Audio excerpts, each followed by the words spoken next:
ratifier la Convention de Genève. Économie. La riforma giudiziaria.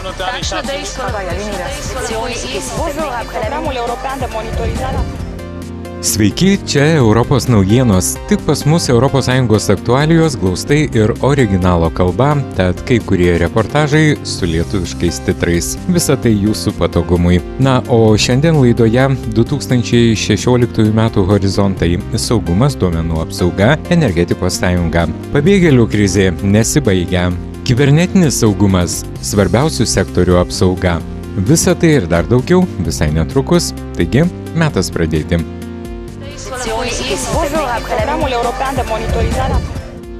Na, o pradedame kaip ir pridera laidai po žiemos atostogų, apžvelgiant pasibaigusių metų svarbiausius akcentus. Europa susidūrė su teroristų išpuoliais, Graikijos krize, ydingais sprendimais dėl mokesčių ir pabėgėlių antplūdžių.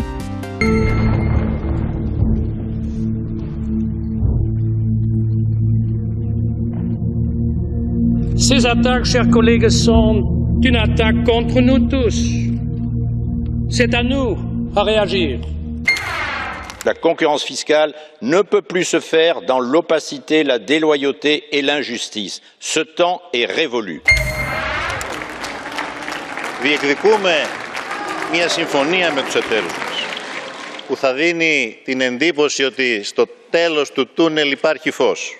Sie lieben, Herr Tsipras, die Provokation, wir lieben den Kompromiss. How do you want to be remembered? As an electoral accident or as a real revolutionary reformer? Les consommateurs ne veulent pas de ces tribunaux privés et ils sont très critiques sur le TTIP. È inaccettabile che non siano rispettati i diritti dei rifugiati, che siano trattati come una massa inumana sballottata da una frontiera all'altra. We have a moral obligation. Wir dürfen in der Flüchtlingskrise nicht der Versuchung erliegen, in nationalstaatliches Handeln zurückzufallen. Si nous n'allons pas plus loin, nous nous arrêterons, mais nous reculerons. Et ça sera la fin du projet européen. Europa será la única región del mundo que garantice un Internet abierto y la neutralidad de la red.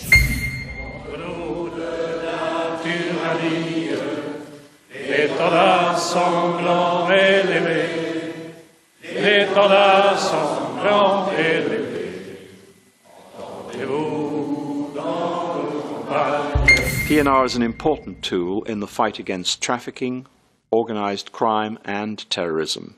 Ladies and gentlemen, the winner is Mustang. Den Sakharov-Preis verleihen möchte an Raif Badawi.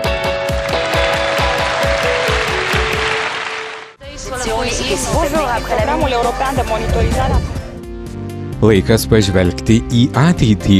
Po metų, kuriais vyravo kova su terorizmu, migracijos politika ir būtinybė rūpintis duomenų apsaugą, susipažinkime su 2016 m. Europos parlamento prioritetais.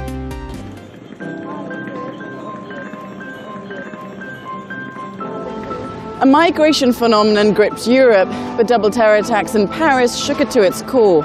Big decisions lie ahead to find the right mechanisms to cope. So what's in store for the year ahead? It's time to find out. Welcome to the Agenda 2016.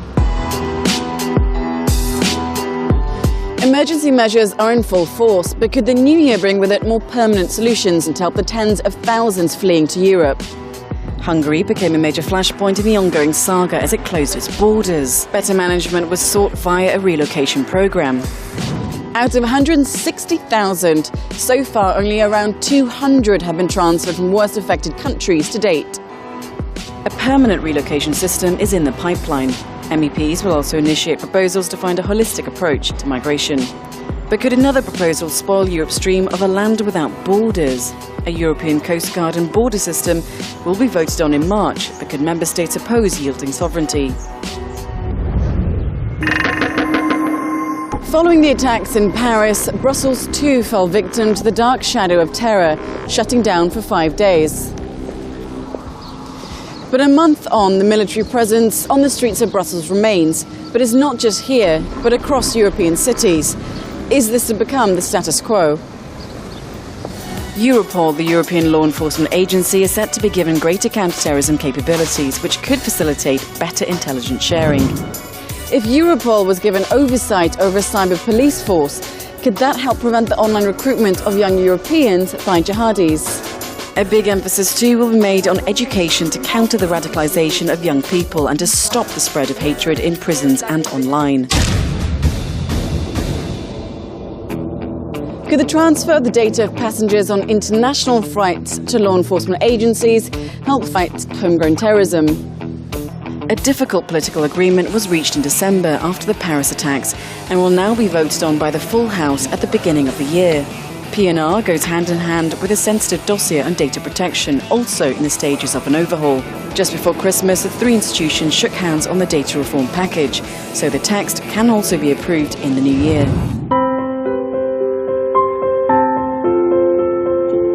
And now for some stories expected to hit the headlines in the new year. Can the non-binding agreement forged at the COP21 climate change conference in Paris hold? MEPs will continue to push for lower emissions by 2030, with an overhaul of the emissions trading system, emissions from road vehicles, and also look out for a new energy union policy. Access denied? Not anymore.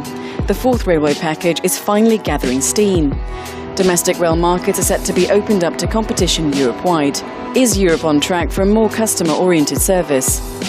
Someone trying to steal your trade secret? Well, if you're a business, you can now take the thief to court and get compensation. But rights will not impinge on freedom of expression. With political agreement reached, the dossier will go to plenary in March.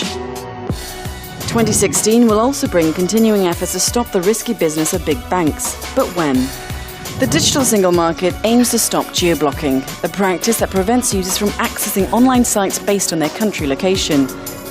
And it will make shopping a lot easier across member states. Voting begins in January. Toliau laidoje ES migracijos komisaras Dimitris Avramopoulos ragina Europą vengti blogo požiūrio į migrantus ir užtikrina, kad bus priimti tik tie, kuriems tikrai reikia apsaugos. The situation is getting worse.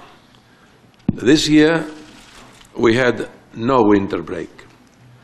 3,000 to 4,000 arrivals every day in Greece over the Christmas and New Year period. More and more member states are reintroducing internal border controls. Let's avoid amalgamizing migrants or refugees with criminals and terrorists. Europe will provide protection for those who need it, but those who have no right to be here have to be returned. Und ich möchte auch gerne von Ihnen wissen, wie Sie zu dem neuen Asylgesetz in Dänemark stehen und ob Sie sich dazu jemals geäußert haben, das unter anderem vorsieht, dass Flüchtlingen Wertgegenstände weggenommen werden. We will examine the legislation and officially respond to Denmark once the law is adopted. Juncker said that there will be a flexible interpretation of the Stability Pact for the member states that are showing more willingness to solidarity. What happens with the countries like Sweden that are not members of the Eurozone? The Commission, as you know, already recognized the different situation of Sweden and has proposed to suspend relocation to Sweden. Europos parlamento nariai balsuos už naujas taisyklės, užtikrinančias svarbiausių sektorių, pavyzdžiui, energetikos ir sveikatos priežiūros, IT infrastruktūrų apsaugą nuo kibernetinių išpuolių. The Cybersecurity Directive is the latest component in Europe's drive for digital supremacy. For the first time, coordination is being sought for essential services such as air traffic control, health and financial markets. But to lead the world, first things first, ridding any chinks in your armor that could leave your system vulnerable to cyber attacks. If there is a hacker out there that tries to hack your hospital data, that these data are really protected in a way that there is no danger to be displayed elsewhere than where it is allowed.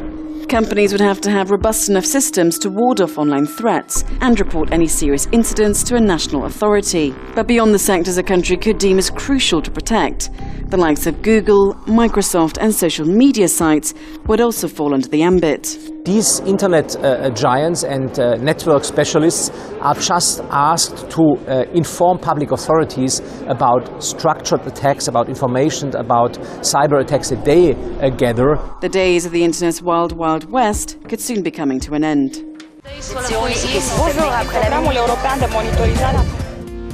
Atėjo metas interviu. Naujausio Sakharovo premijos už minties laisvę premijos laureato Raifo Badavio žmona Ensaf Haidar pasakoja apie jo baisią padėtį ir tikisi paleidimo į laisvę šių 2016 metų pradžioje. This year's laureate for the Sakharov Prize for Freedom of Thought won't be collecting the prize in person.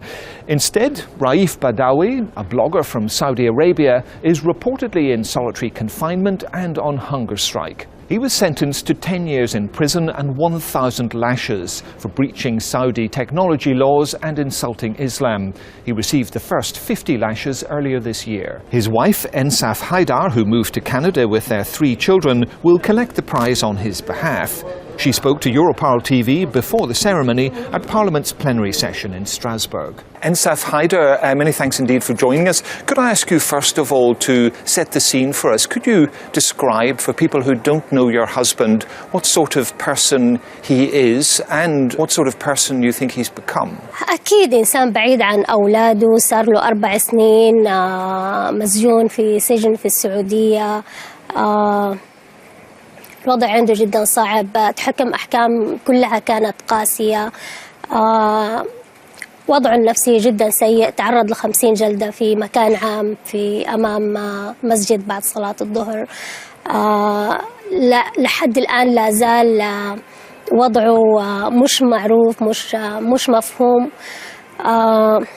مش مفهوم مصيره.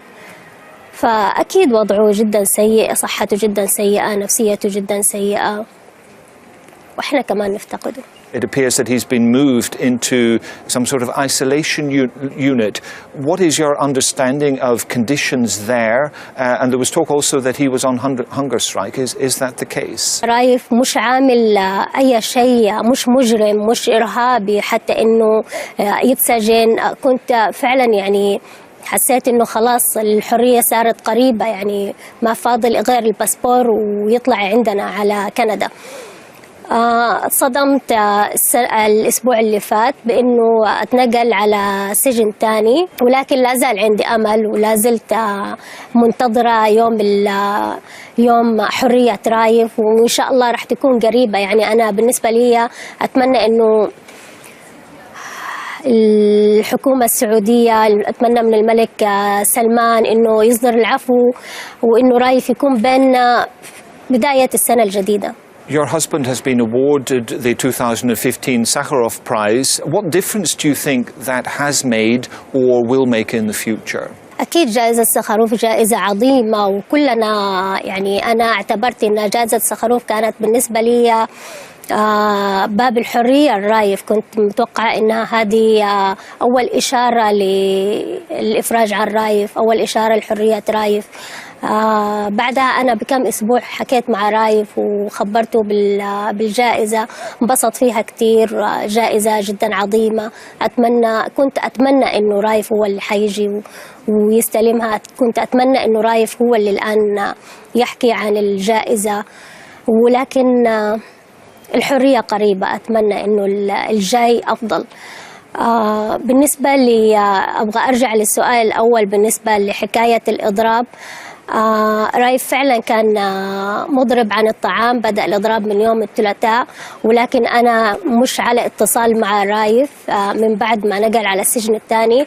ولكن أتمنى أنه رايف أوقف الإضراب، لأنه رايف صحته سيئة من قبل، فبعد الإضراب أكيد راح تكون أسوأ. أتمنى أنه يكون وقف الإضراب، وأتمنى أنه صحته أحسن. What do you think the European countries, many of whom are selling arms to Saudi Arabia, should be doing in response to the crackdown against free thinkers like your husband? أنا بصراحة أشكر كل الدول اللي بادروا في الكلام مع الحكومة السعودية في إطلاق سراح رايف، وأتمنى منهم أنهم يبذلوا المزيد في إطلاق سراح رايف. ومثل ما قلت أتمنى أنه حرية رايف تكون قريبة، وأتمنى أنه بداية 2016 رايف يكون معنا. And do you think that they should be taking any stronger action rather than behind the scenes diplomatic pressure? أنا أتمنى منهم أنهم يطلبوا من الحكومة السعودية بشكل مباشر بإفراج بإطلاق سراح رايف. أتمنى منهم أنهم يتخذوا أي خطوة ممكن أنها تؤدي إلى حرية رايف القريبة. Just one final question. We saw over the weekend that 14 women were elected to local councils in Saudi Arabia, the first time this has ever happened. When you see developments like that, does that give you any optimism at all? أنا أبارك للسيدات في السعودية أنهم وصلوا لانتخابات البلدية، وأتمنى للمرأة السعودية أنها تكون عضو فعال مثلها مثل الرجل في كل شيء. أتمنى لهم كل الازدهار.